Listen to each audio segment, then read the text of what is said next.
Okay, so our lesson for today is inscribed angles and intercepted arcs. So kapag sinabi po natin inscribed angles, yun po yung angle na yung vertex niya or the point of intersection is nasa circle or yung circumference ng circle. So meron po tayong apat na theorem. So first theorem. Okay, for example, sa ating figure, we have circle A and then we have inscribed angle CDB. So we have angle CDP is the inscribed angle.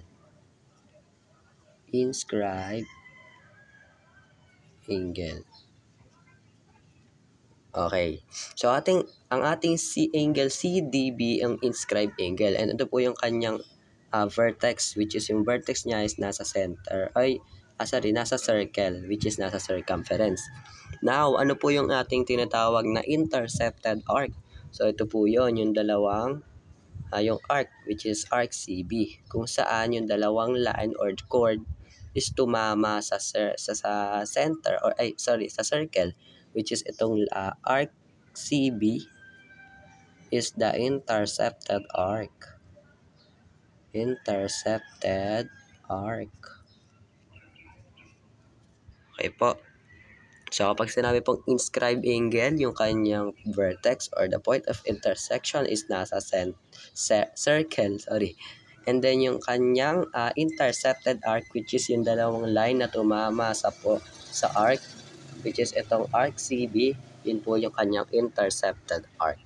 So ano po yung first theorem? So first theorem, theorem number 1, if an angle is inscribed angle, so we have inscribed angle, in a circle, then the measure of the angle equals to 1/2 the measure of its intercepted arc.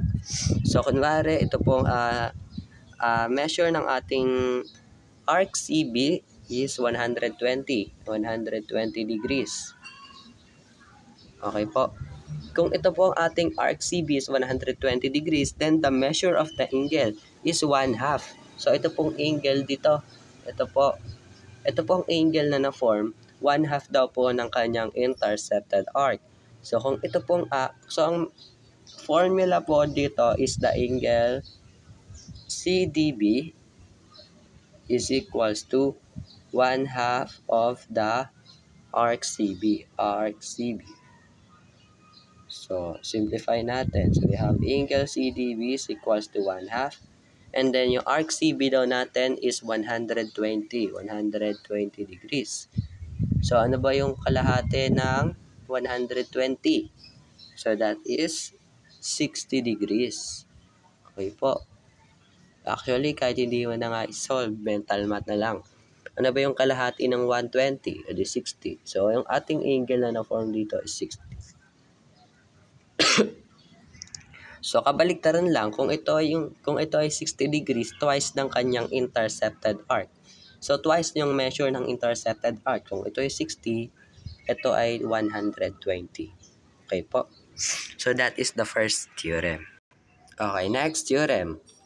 If two inscribed angles of a circle or congruent circles intercept congruent arcs, then the angles are congruent. So, we have angle EDB. Angle EDB is inscribed to intercept EB. So we have angle EDB is inscribed angle. Tama. Inscribed angle. Kasi ito po yung kanyang point of intersection, which is tumama sa circle. And yung kanyang intercepted arc is EB. While ECB, tama ba? Angle ECB is also inscribed angle. Inscribed angle.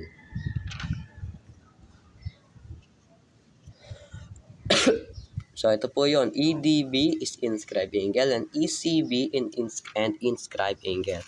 So, ano pong napapansin nyo? So, yung dalawang inscribed angle is tumama sa isang arc, which is arc EB is the intercepted arc.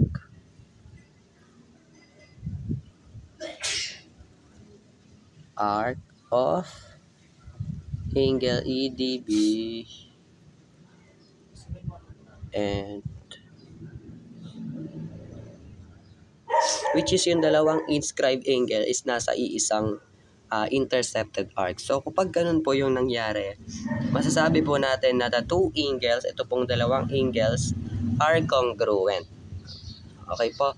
Kapag yung yung dalawang inscribed angle po is tumama sa isang intercepted arc, then ito pong dalawang inscribed angle are congruent.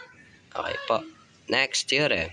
Next theorem, theorem number 3. If an inscribed angle of a circle intercepts a semicircle. So, pag sinabi pong semicircle, ito po yung kalahati ng circle, which is ito, pag hinati na ng diameter. So, ito pong arc XZ, ang ating semicircle. Okay po. So, if intercept a semicircle, then the angle is a right angle. So, ano po pag sinabing right angle? That is exactly 90 degrees. So, ito po yung ating XYZ. Ito pong XYZ. Angle XYZ is the inscribed angle.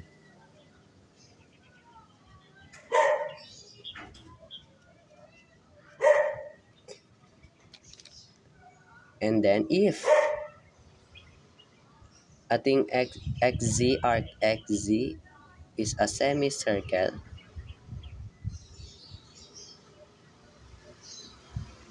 then angle XYZ is right angle.